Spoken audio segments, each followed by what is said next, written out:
The morning sun cast long shadows across the hospital corridor as William walked slowly toward the room where his beloved Kate lay resting. His footsteps echoed softly against the polished floors, each step heavier than the last. The doctors had explained everything to him just hours before, but the words still felt impossible to believe. Kate, his wife, his partner, his best friend for over 2 decades, was facing her final days. William paused outside her door, gathering the strength he would need. Through the small window, he could see Kate sitting up in bed, her face turned toward the large window that overlooked the palace gardens she loved so much. Even now, even in this sterile hospital room, she maintained the grace and dignity that had made her beloved by millions around the world. Her auburn hair caught the morning light, and despite everything, she looked peaceful. Taking a deep breath, William knocked gently before entering. Kate turned toward him with that familiar smile that had captured his heart all those years ago at university. It was perhaps a little weaker now, but it was still unmistakably hers. The same warmth, the same genuine joy at seeing him that had never faded through all their years together. "Good morning, my love," Kate said softly, extending her hand toward him. William crossed the room quickly, taking her hand in both of his. Her skin felt delicate like fine paper, but her grip was still firm. "Still, Kate, how are you feeling today?" William asked, settling into the chair beside her bed. It was a question he had asked her every morning for the past 3 weeks, and each time she answered with the same gentle honesty that had always characterized their relationship. "Better for seeing you," she replied, squeezing his hand. "I was just watching the gardeners outside. They're planting new roses in the memorial garden, the pink ones we talked about last spring." Her voice carried a note of satisfaction, as if she was pleased to see plans they had made together coming to fruition. William looked out the window where she was gazing. The gardeners worked methodically, their movements careful and reverent. Everyone at the palace knew these might be among the last flowers Kate would see planted in the gardens she had helped design and nurture over the years. The staff had been working extra hours to ensure everything was perfect, wanting to give her this final gift of beauty. "They're beautiful," William said, though his eyes remained fixed on his wife's face. "You chose well." Kate had always had an eye for gardens, transforming every space they had lived in into something magical. The palace grounds bore her touch everywhere. From the children's play area, she had designed to the quiet meditation corners she had created for times of reflection. Kate shifted slightly in her bed, wincing just a little before settling back against her pillows. "William," she said, her voice taking on a more serious tone, "we need to talk about the children. About what comes next." This was the conversation they had been avoiding, dancing around for days. But Kate, practical as always, knew they couldn't put it off forever. William felt his throat tighten. George, Charlotte, and Louis were staying with their grandparents, shielded for now from the full weight of what was happening. They knew their mother was sick, of course, but the reality of goodbye was still too much for young hearts to bear. "Kate, please," William began, but she shook her head gently. "They need to understand," she said firmly but kindly. "Not today, but soon. They need to know that this isn't anyone's fault. That sometimes life brings us challenges we can't overcome, no matter how much love surrounds us." Her voice remained steady, though William could see the effort it took. As if summoned by their conversation, a soft knock came at the door. A nurse peered in, her face kind but professional. "Your Highnesses, the children are here with your mother-in-law. Shall I bring them in?" William looked to Kate, who nodded with a brightness that seemed to come from somewhere deep within her. "Yes, please," Kate said, smoothing her hair and adjusting her position in the bed. Even now, even here, she wanted to look her best for her children. It was such a Kate thing to do, William thought. Always putting others first. Always thinking of how to make everyone around her feel comfortable and loved. The door opened wider, and 3 young voices filled the corridor. George's laugh echoed first, followed by Charlotte's excited chatter about a butterfly she had seen in the garden. Louis, the youngest, was apparently deep in conversation with his grandmother about his favorite toy truck. Normal sounds, happy sounds, the sounds of childhood that Kate had worked so hard to preserve for them despite the extraordinary circumstances of their lives. William stood as his family entered the room, watching as Kate's entire being seemed to brighten at the sight of her children. This was what she lived for, what gave her strength even now. The love in that room was almost tangible, wrapping around them all like a warm embrace. "Mummy!" Louis exclaimed, rushing toward the bed with the fearless enthusiasm that only 3-year-olds possess. Kate opened her arms, and William quickly helped lift Louis onto the bed beside her, where he immediately snuggled against her side as if this was the most natural thing in the world. George and Charlotte approached more carefully, old enough to sense that something was different, but still young enough to be comforted by their mother's presence. Kate reached for them both, creating a small circle of love on that hospital bed that seemed to push back against all the sadness and fear that had been building in William's heart. "Tell me about your morning," Kate said to them, her voice full of genuine interest. "I want to hear everything." And so began another day in what they all somehow knew would be among their last together, but which started, like every day in their family, with love, attention, and Kate's remarkable ability to make even the smallest moments feel special and important.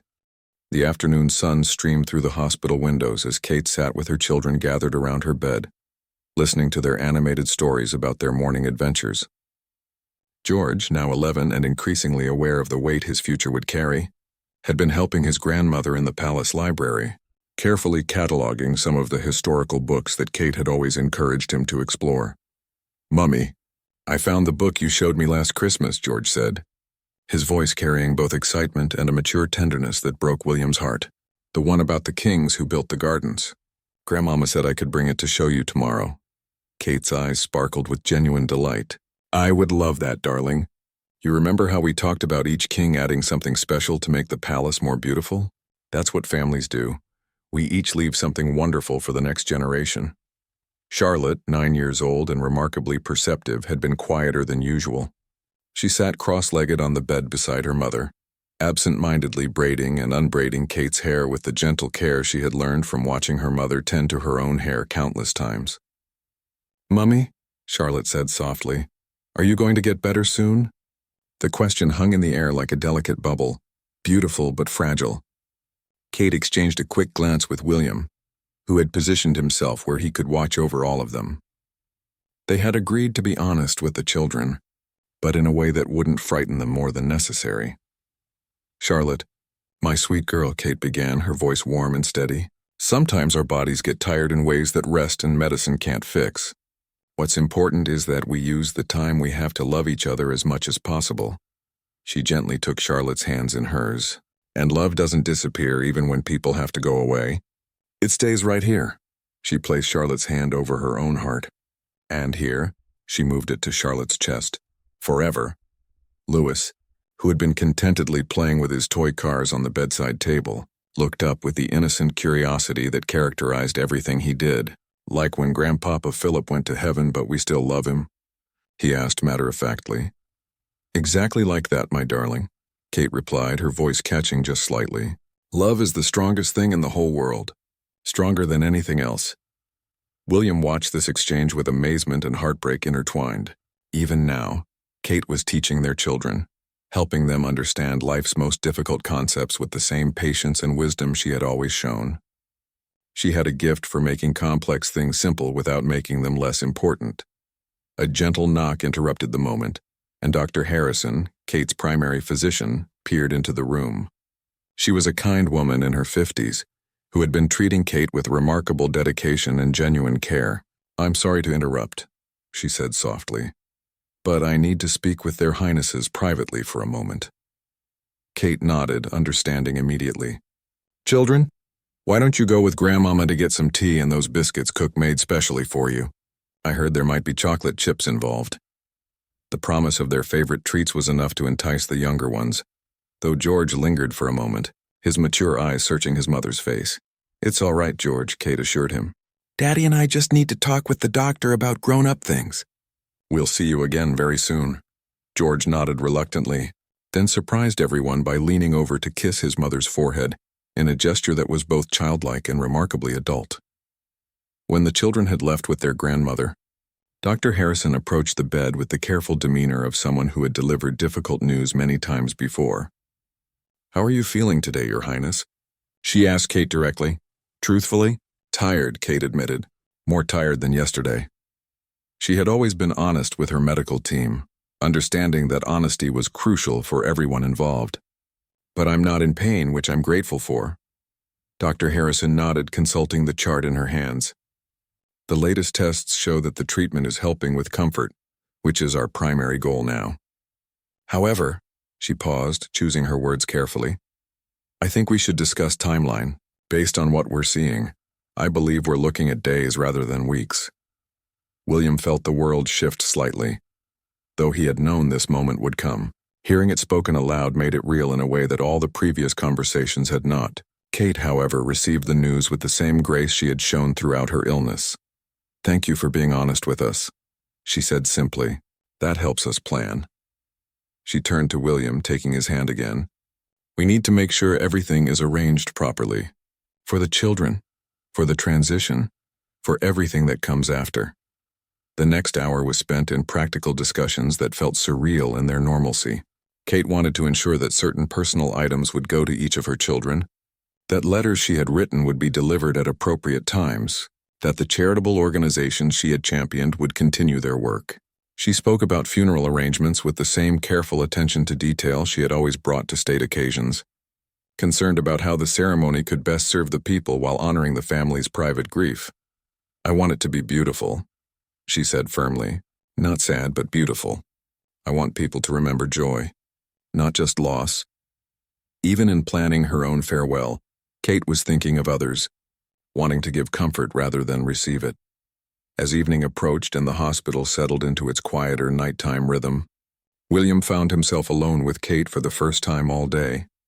The children had returned for dinner, filling the room again with laughter and normal family chaos. But now they were settling in for the night in a specially arranged family suite down the hall.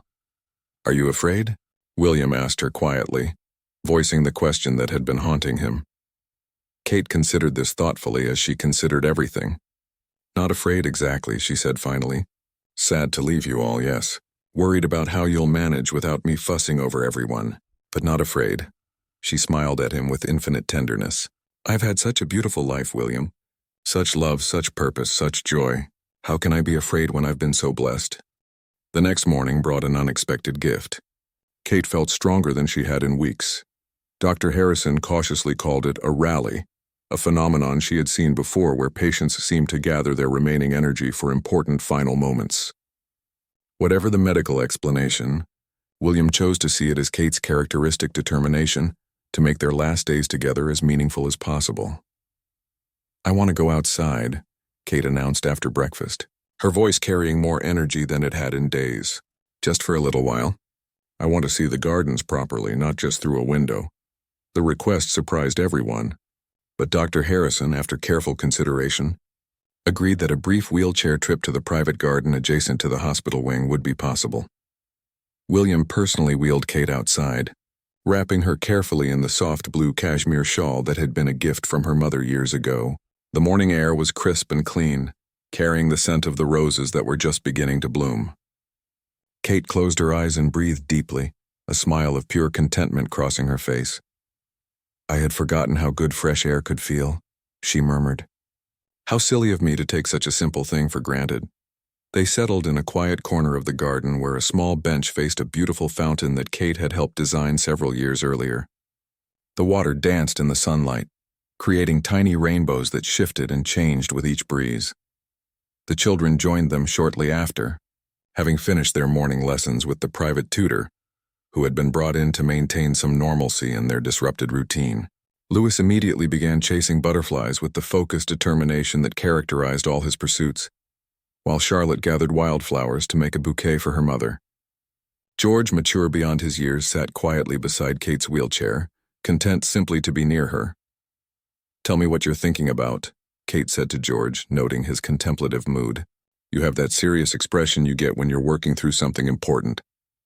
George looked up at her with eyes that held wisdom far beyond his 11 years. I'm thinking about what you said yesterday, about each generation adding something special. What do you think I should add when it's my turn? Kate's heart swelled with pride at her son's thoughtfulness. Even now, he was thinking about his future responsibilities, about how he could serve others. Oh, my darling boy, she said, reaching over to smooth his hair. You don't need to decide that now, but I can tell you this. Whatever you choose to add will be perfect because it will come from your heart. You have such a good heart, George. That's the most important thing any king can have. Will you be able to see it? George asked quietly. When I do important things, will you be able to see them? Kate's eyes filled with tears, but her voice remained steady. I believe I will somehow. And even if I can't see with my eyes, I'll know in my heart. A mother always knows when her children are doing well. She paused, looking at all three of her children who were now gathered around her. And I want you all to remember something very important. You don't have to be perfect. You just have to be kind and honest and true to yourselves. That's all any parent really wants for their children. Charlotte presented her bouquet with a flourish, a charming mix of daisies, small roses, and various wildflowers that somehow looked perfectly arranged despite being gathered by 9-year-old hands. These are for you, Mummy. I picked each one for a different reason. She began pointing to different flowers. The white daisies are for how pure your heart is. The pink roses are for how you love us, and the purple ones are for how brave you are. Kate accepted the bouquet with the same gracious pleasure she had always shown when receiving formal arrangements from world leaders and dignitaries. Charlotte, this is the most beautiful bouquet anyone has ever given me. Thank you, sweetheart. She held it close, breathing in the sweet, simple fragrance of flowers chosen with love. William watched this scene unfold with a mixture of heartbreak and amazement. Even in these circumstances, Kate was creating moments of beauty and connection. She had always had this gift, the ability to make ordinary moments feel special, to help people feel seen and valued. It was perhaps her greatest talent, and one that had served her well in her royal duties but meant even more in her role as a mother. A palace staff member appeared discreetly at the garden entrance, indicating that several of Kate's closest friends had arrived to visit. Over the past weeks, a steady stream of visitors had come to pay their respects, fellow members of the royal family, longtime friends, colleagues from her various charitable endeavors. Kate had insisted on seeing as many as possible, wanting to say proper goodbyes and express her gratitude for their friendship and support over the years. Shall we go back inside to receive your visitors? William asked gently. Kate nodded, though she took one last long look around the garden as if memorizing every detail. In a few minutes, she said. Let me just watch the children play for a little longer. Louis had discovered a family of rabbits near the garden wall and was attempting to approach them with elaborate stealth, techniques that were actually quite loud and dramatic. Charlotte was now making flower crowns for everyone, her tongue poking out slightly in concentration as she worked. George had found a book in the small outdoor library box that Kate had installed the previous summer and was reading quietly in the dappled shade of an old oak tree. This is perfect, Kate said softly to William. This moment right now is absolutely perfect. Remember it exactly like this, will you? William nodded, understanding that she was giving him a gift, a beautiful memory to hold on to when harder days came. As they prepared to go inside, Kate asked William to push her wheelchair once around the fountain. As they completed the circle, she reached out to trail her fingers in the cool water, watching the ripples spread outward in ever-widening rings. Like love, she murmured. It starts in one place and spreads everywhere, touching everything it reaches. The afternoon was filled with visitors who came bearing love, memories, and tearful gratitude for all that Kate had meant to them. Each conversation was a small celebration of a life well lived, a person who had touched countless others with her kindness, her dedication, and her genuine care for people from all walks of life. Even in her weakness, Kate remained fully present for each person, listening to their stories, sharing her own memories, offering comfort to those who had come to comfort her. Evening brought a peaceful quiet to Kate's room as the last visitors departed and the children settled down for the night in their adjoining suite. William had arranged for them to stay close by, understanding that these final days required the family to be together as much as possible. The palace staff had worked tirelessly to create a space that felt like home, despite the clinical setting. Kate sat propped up in her bed, looking through a photo album that Charlotte had brought from home earlier in the day. The album contained pictures from throughout their marriage, their wedding day, the births of their children, family holidays, official engagements, quiet moments at home. Each photograph told a story of a life shared, of love that had grown deeper with each passing year. Look at this one, Kate said, pointing to a picture from their early days of marriage. William was caught mid-laugh, his head thrown back in genuine amusement. while Kate looked at him with such obvious adoration that it was almost startling to see captured so clearly. I remember exactly what you were laughing about. Louis had just taken his first steps and immediately sat down hard, looking completely surprised by his own accomplishment. William smiled at the memory. He had that same expression yesterday when he finally caught one of those butterflies in the garden. Pure shock that his plan had actually worked. They continued through the album, each image bringing back waves of memories, some joyful, some poignant, all precious. "William," Kate said as they reached the end of the album, "I need you to promise me something." Her tone was serious but not sad, carrying the weight of something she had been thinking about carefully. "I need you to promise me that you'll let yourself be happy again. Not immediately, not soon, but eventually. The children need to see that life can still hold joy, even after loss." William felt his throat constrict. "Kate, I can't even imagine." "I know," she interrupted gently. "I'm not asking you to imagine it now. I'm just asking you to promise that when the time comes, when your heart is ready, you won't feel guilty about finding happiness again. Love isn't finite, William. Having more of it doesn't diminish what we've shared." The wisdom in her words struck him deeply. Even now, even facing her own goodbye, Kate was thinking about his future, about what would be best for him and for their children. It was so characteristic of her selfless nature that William felt overwhelmed by gratitude for having been loved by such an extraordinary person. "I promise," he said finally, "though I can't imagine anyone could ever compare to you."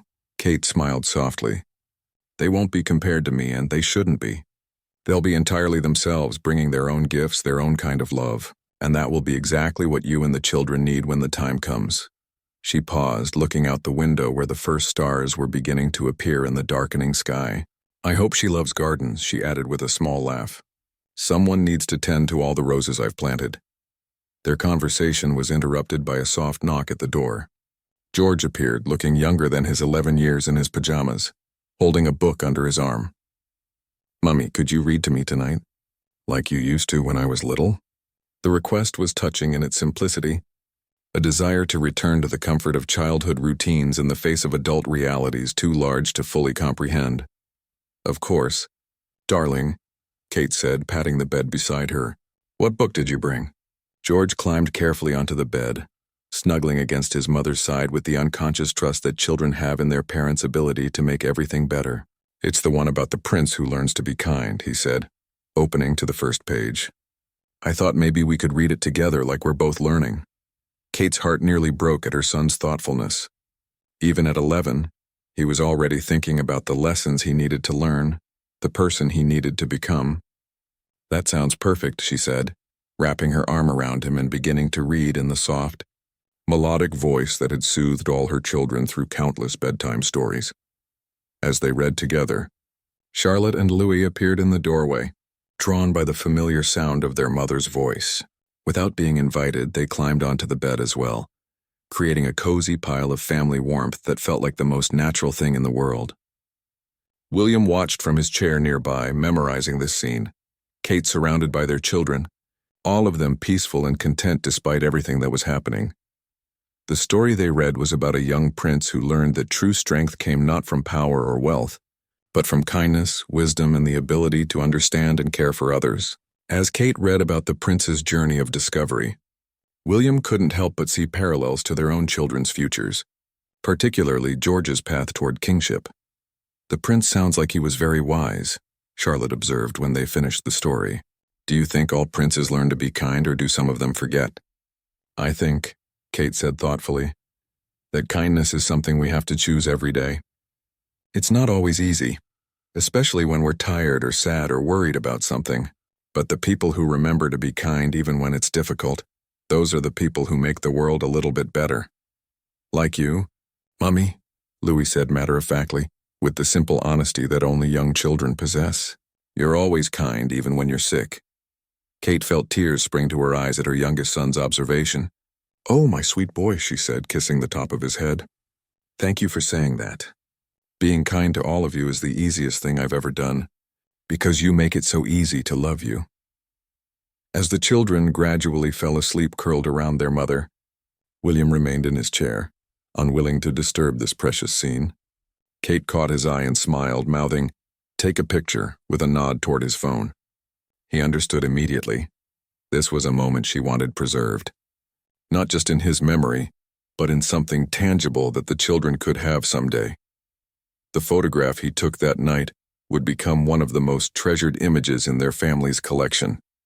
Kate surrounded by her sleeping children, her face serene and full of love, everyone peaceful and connected despite the sadness that surrounded them.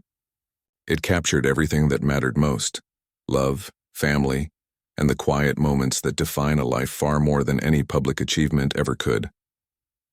The morning that would become Kate's last dawned clear and bright, with golden sunlight streaming through the hospital windows and birds singing in the garden outside.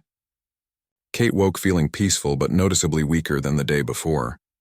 She could sense that her time was drawing to a close, and rather than feeling frightened, she felt a quiet sense of completion, as if she had been given exactly the time she needed to say what needed to be said.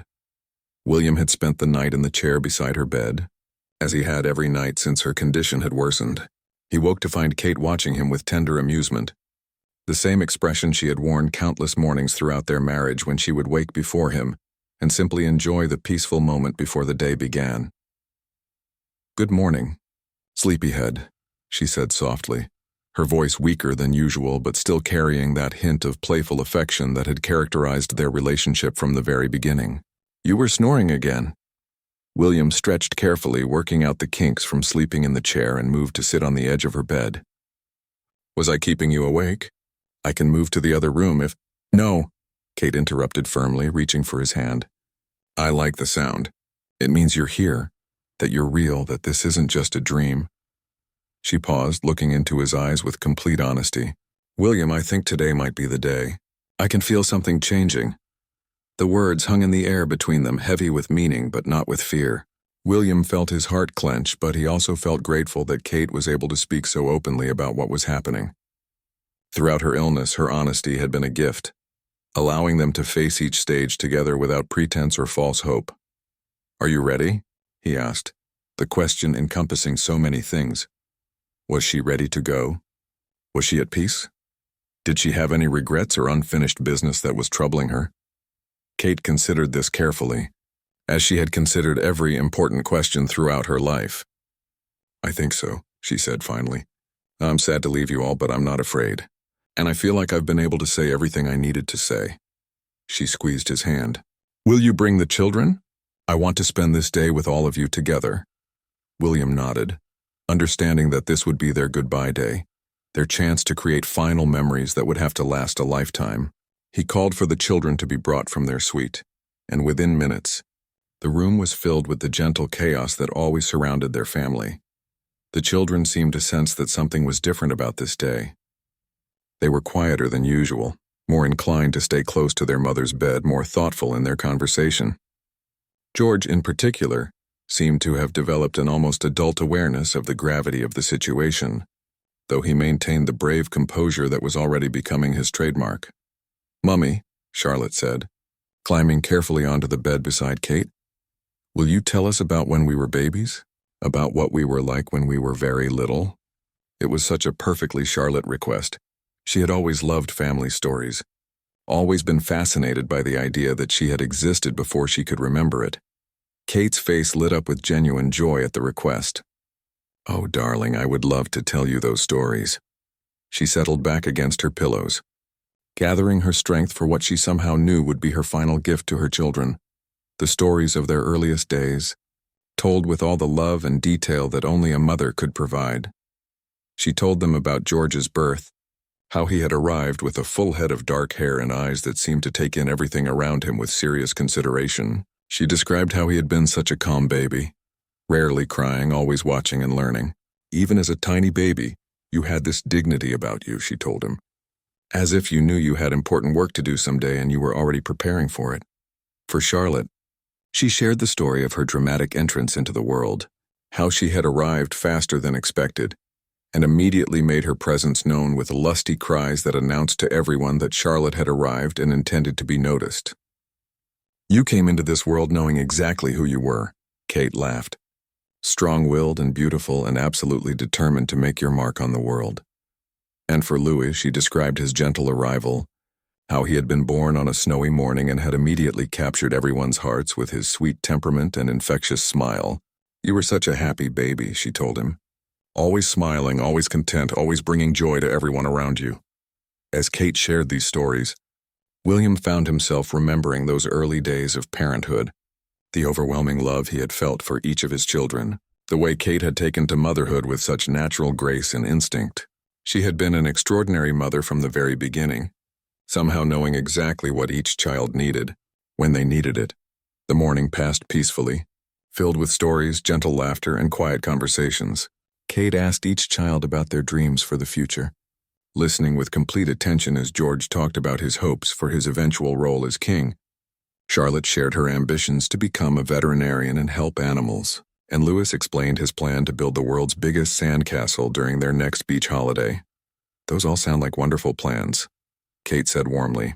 "And I want you to remember that whatever you decide to do with your lives, whatever makes you happy and helps other people, that's exactly what you should do. Being royal doesn't mean you can't follow your hearts." As afternoon approached, Kate began to feel noticeably tired. The children, with the intuitive sensitivity that children often possess, seemed to understand that their mother needed rest. They arranged themselves around her bed like a protective circle, George reading quietly, Charlotte drawing pictures of flowers, Louis playing softly with his toy cars. Kate looked around at her family, memorizing each face, each gesture, each small detail that she wanted to carry with her. This was everything she had ever wanted, to be surrounded by love, to know that her children were safe and cared for, to have had the privilege of loving and being loved so completely.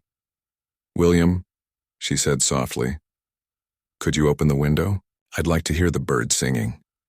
William opened the large window that faced the garden, and immediately the room filled with the sound of birdsong and the gentle rustle of leaves in the afternoon breeze. Kate closed her eyes and smiled, looking more peaceful than she had in weeks. As the sun began to set, casting a warm golden glow through the hospital room windows, Kate felt a profound sense of peace settling over her. The afternoon had been perfect, filled with love, laughter, and the comfortable presence of her family. Now, as evening approached, she could feel her strength gently ebbing away, like a tide slowly receding from the shore. The children had been remarkably perceptive throughout the day, seeming to understand without being told that this time with their mother was precious and finite. They had stayed close, sharing stories, jokes, and quiet moments of affection. Now, as Kate's breathing became more labored and her voice grew softer, they instinctively drew even closer. "Children," Kate said, her voice barely above a whisper but still carrying all the warmth and love it always had. "Come here to me, all of you." George, Charlotte, and Louis gathered around her bed, their young faces serious but not frightened. Kate had always been honest with them about life's realities, and in doing so, she had given them a strength that served them well even now. "I want to tell you one more time how proud I am of each of you," Kate continued, looking at each child in turn. "George, you have such a good heart and such wisdom already. You're going to be an amazing king someday, but more importantly, you're going to be an amazing man. Be kind to yourself as well as others. And remember that asking for help is a sign of strength, not weakness." George nodded solemnly, his 11-year-old mind processing his mother's words with the gravity they deserved. "I will, Mummy," he said quietly. "I'll try to make you proud. You already do every single day," Kate assured him, reaching out to touch his cheek gently. She turned to Charlotte next, her middle child who had inherited so much of her own spirited nature. "Charlotte, my beautiful girl, never let anyone dim your light. You have such passion, such fire in your heart. Use it to help others, to stand up for what's right, to make the world more beautiful. And remember that being a princess means serving others, not being served by them." Charlotte's eyes filled with tears, but she smiled bravely. "I'll remember, Mummy. I'll help animals and people who need help." "I know you will." "Sweetheart," Kate said, stroking Charlotte's hair with infinite tenderness. Finally, she looked at Louis, her baby, who was sitting quietly beside her with his favorite stuffed animal tucked under his arm. "Louis, my sunshine boy, keep that beautiful smile and that kind heart. You bring such joy to everyone around you. Never be afraid to laugh, to play, to find wonder in small things. The world needs people like you to remind us what happiness looks like." Louis climbed carefully onto the bed and snuggled against his mother's side. "Will you still love me when you're in heaven, Mummy?" Kate's heart nearly broke at the innocent question. Oh, my darling boy, I will love you forever and always. Love doesn't stop when people go to heaven. It just changes form. Every time you feel happy, every time you laugh, every time you're kind to someone, that's my love still with you. William had been standing nearby, watching this precious exchange with tears streaming down his face. Now Kate turned to him, her husband, her partner, her dearest friend. William, she said, extending her hand to him, thank you for giving me the most beautiful life imaginable. Thank you for loving me so completely, for supporting my dreams, for being the most wonderful father to our children. William took her hand, holding it carefully, as if it were made of the finest porcelain. Kate, I should be thanking you. You made everything better, everything brighter. You taught me how to be a better person, a better father, a better man. We were good together, weren't we? Kate said with a soft smile. We made something beautiful. The most beautiful, William agreed, his voice thick with emotion. As the room grew quieter and the light outside began to fade, Kate asked William to call for the palace chaplain. She wanted to say a prayer with her family, to ask for blessings on all the people she loved, to express gratitude for the extraordinary life she had been given. The chaplain arrived within minutes, a gentleman who had known the family for years and had officiated at many of their most important occasions. He led them in a simple, heartfelt prayer that spoke of love, gratitude, and hope. Even the children participated, their young voices joining in with perfect sincerity. After the prayer, Kate asked for a few minutes alone with William. The children were reluctant to leave, but their grandmother arrived to gently escort them to the adjoining room, promising they could return very soon. William, Kate said when they were alone, I need you to know that I'm not afraid. I feel so loved, so complete. This has been a perfect day. She paused, gathering her strength. I need you to promise me that you'll take care of yourself. Eat properly, get enough sleep, don't work too hard. The children need you healthy and happy. I promise, William said, though his voice was breaking. Kate, I don't know how to do this without you. You'll learn, she said with quiet confidence. You're stronger than you know, and you won't be alone. You have wonderful people around you, people who love you and the children. Let them help. Kate's breathing was becoming more shallow now, and William could see that she was getting very tired. Should I bring the children back? He asked. Kate nodded weakly. Yes, please. I want us all to be together. William called softly for the children, who returned immediately to their places around their mother's bed. Kate looked at each of them one more time, memorizing their faces, their expressions, the love that surrounded her. I love you all so much, she whispered. Take care of each other. Be kind to each other. Remember that family is the most important thing in the world. As the evening deepened and the stars began to appear outside the window, Kate closed her eyes, surrounded by the voices of her loved ones, feeling completely at peace. The last thing she heard was William softly singing the lullaby she had sung to all their children, his voice gentle and loving, carrying her toward whatever came next with the same tenderness that had characterized their entire life together. The morning after Kate's peaceful passing, the world woke to news that would touch hearts across the globe. The official announcement was released at dawn, written with the same grace and dignity that had characterized Kate's entire life. The statement spoke of her courage, her dedication to service, and the love that had surrounded her final days. Within hours, flowers began appearing at the palace gates.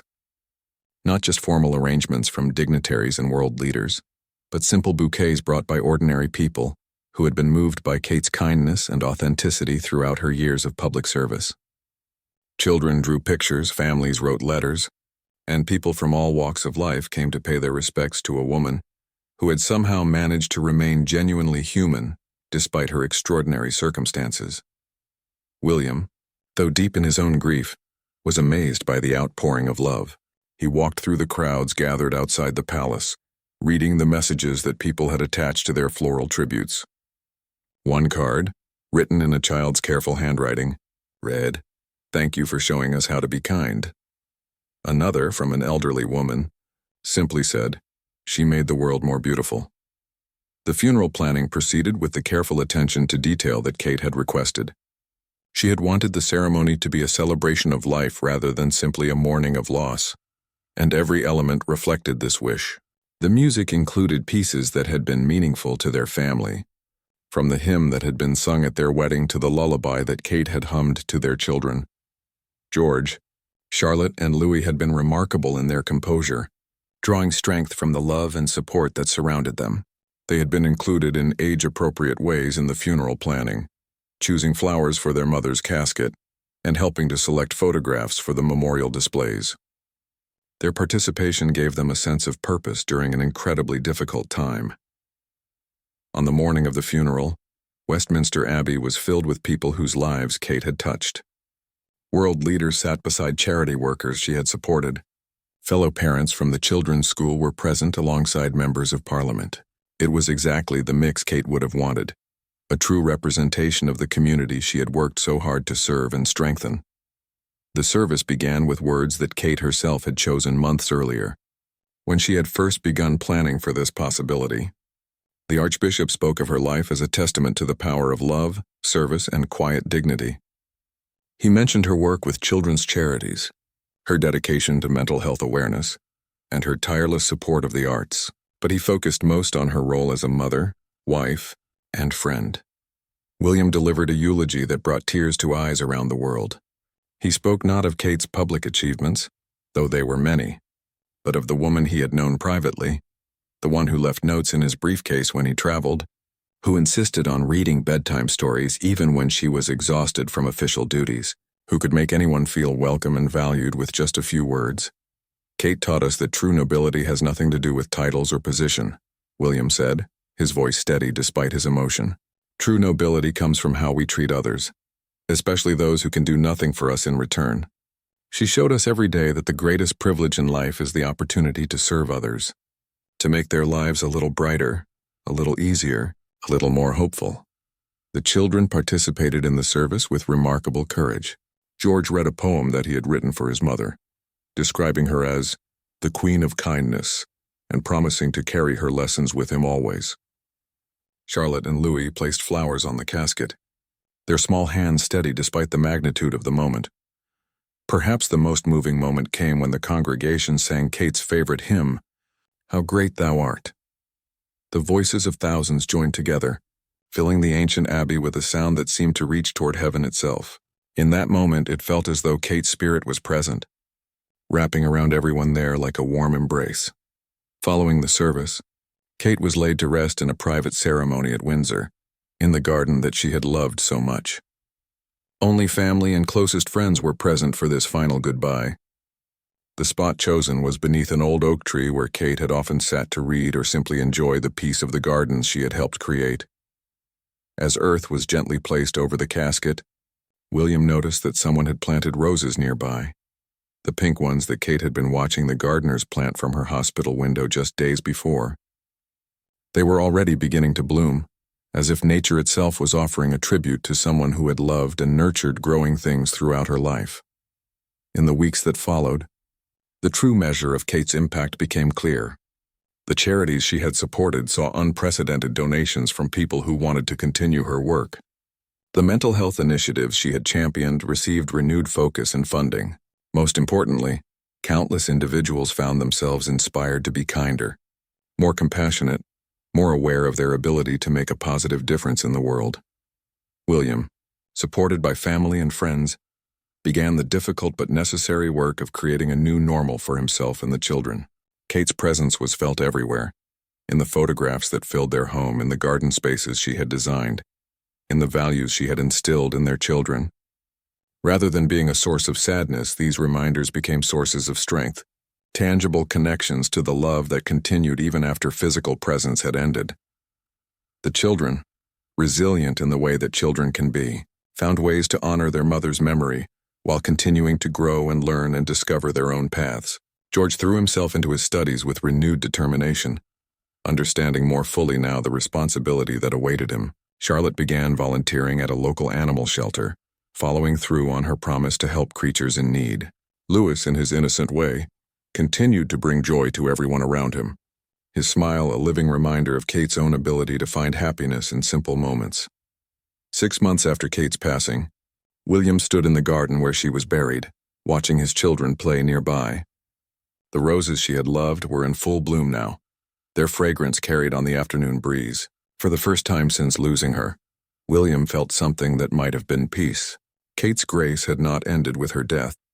It lived on in every act of kindness her example had inspired, in every life she had touched, in every moment of love that her family continued to share. The graceful goodbye that had moved hearts across the globe had become something more, a graceful legacy that would continue to touch lives for generations to come.